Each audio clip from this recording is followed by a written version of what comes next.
I'm Liz Moore. My pronouns are she, her. I have the honor of being the executive director of the Peace and Justice Action League of Spokane and one of the co-founders of BOLD. My name is Jac Archer. My pronouns are they, them. I was privileged to serve as the organizer for PAJALS from 2021 to 2023, and I'm one of the co-founders of BOLD.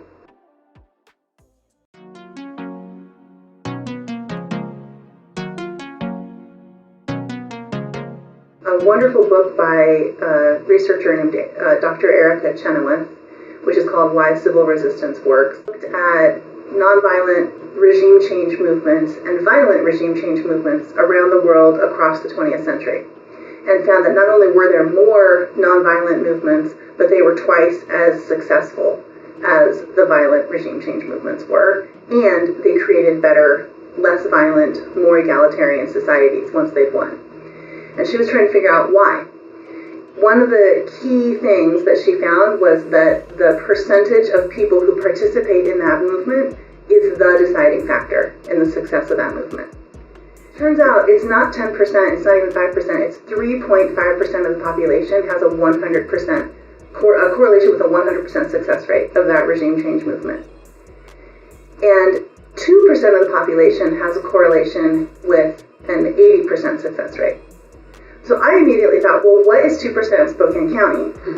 And began to think about what it would be like to get up to scale in a much more precise way. I remember from our early conversation, one of the things that we looked at was a video of, it was deep canvases concerning the trans community, and watched a video of someone making a real connection with someone at their door, talking with them for like 10, 15 minutes, and bringing them from genuinely an anti-trans position to I hadn't thought of it that way before. And the fact that that level of transformation could happen over 15 minutes with a real connection, to me, was extremely inspiring. And I remember we were talking about it, one of the things we kept saying was, this is the way. Yeah. This is the method that's going to get us there, is connecting with people, not soundbite moments, but human moments. Right.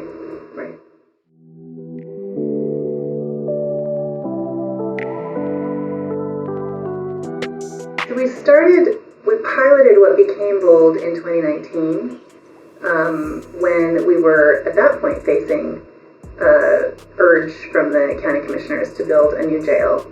And the members of our Showing Up for Racial Justice committee took postcards and went door to door in East Central, talking with folks about why we don't want a new jail, and inviting them to sign a postcard and talking with them about why they had that position. So we piloted that in 2019. And then in 2021, we decided, let's do it. Let's really go for it and put this program together. And so we built the Academy as a way of creating a place for shared analysis around how race and class are interconnected systems of oppression and exploitation. And we need to recognize our mutual interest, that white people have an interest in dismantling racism, not because it's the charitable right thing to do, but because it's in our interest to dismantle these systems that are powering exploitation and oppression. Yeah. And our first BOLD Academy was essentially Mia Penny Lopez's Race Class Academy. Right. And we then took the time to really tailor that and test that and make it something right for our community and our goals. Yeah.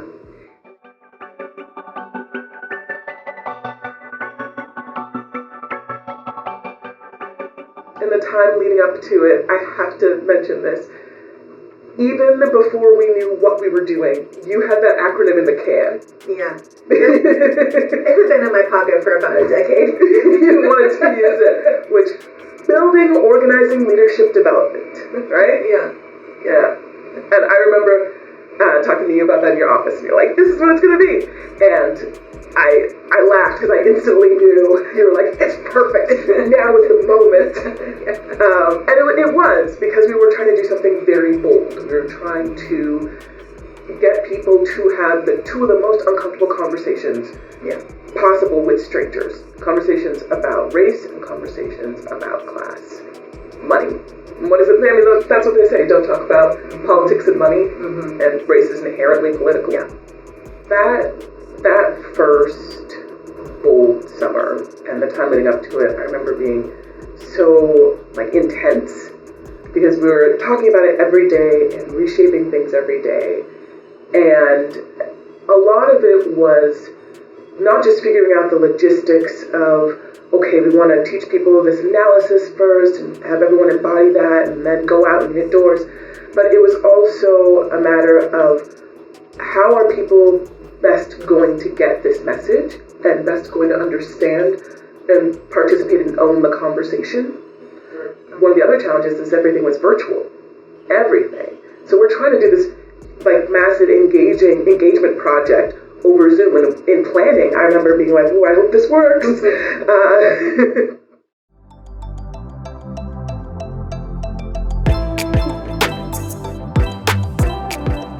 We talked about Pajals being in a position to make this happen, in large part because of who we are, who the membership is. It's a 50-year-old Spokane-wide organization with so much diversity of age and class and race, and with a strong infrastructure and history to carry a project of this magnitude. And there are very few organizations that can say they've got, how long has Pajals been around? Since 1975. Since 1975. Yeah. They can say almost have a 50-year history.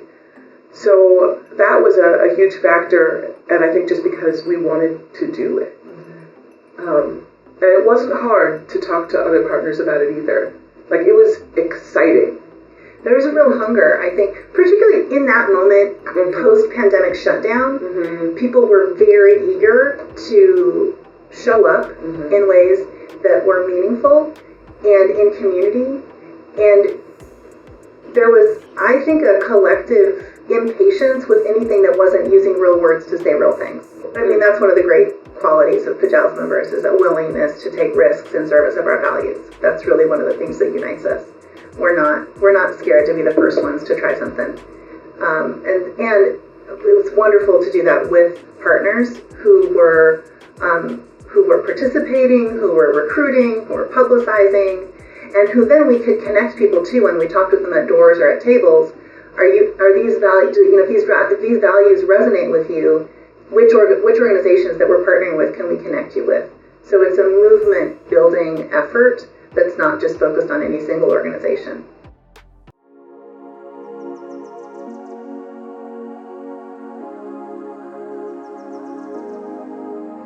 At its core, the race-class analysis can be boiled down to one idea, which is that race is a weapon of the rich and the uber powerful being used to divide and conquer so they can hoard their wealth while the rest of us fight each other.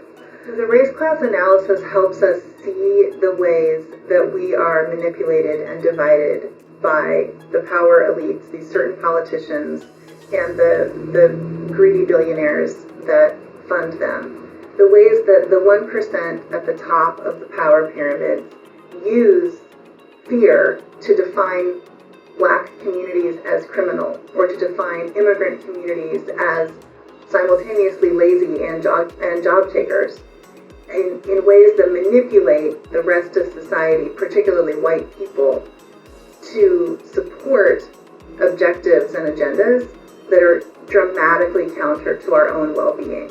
One of the most powerful things about the race-class analysis is that it brings people together, right? It's a cross-race, cross-class movement. That's what BOLD is building. And the race-class analysis says, hey, these various things that divide us don't have to.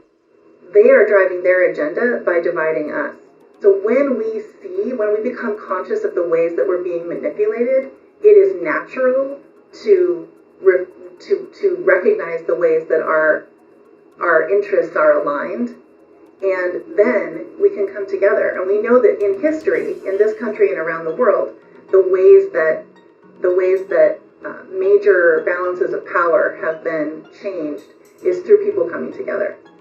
So if the purpose of racism is to keep us apart and buy off white people with privilege, then the solution is obviously to come together. Saying that it's an analysis is to say that that idea that capitalism and racism band together to create this dangerous thing is to say that we don't just rest on that fact.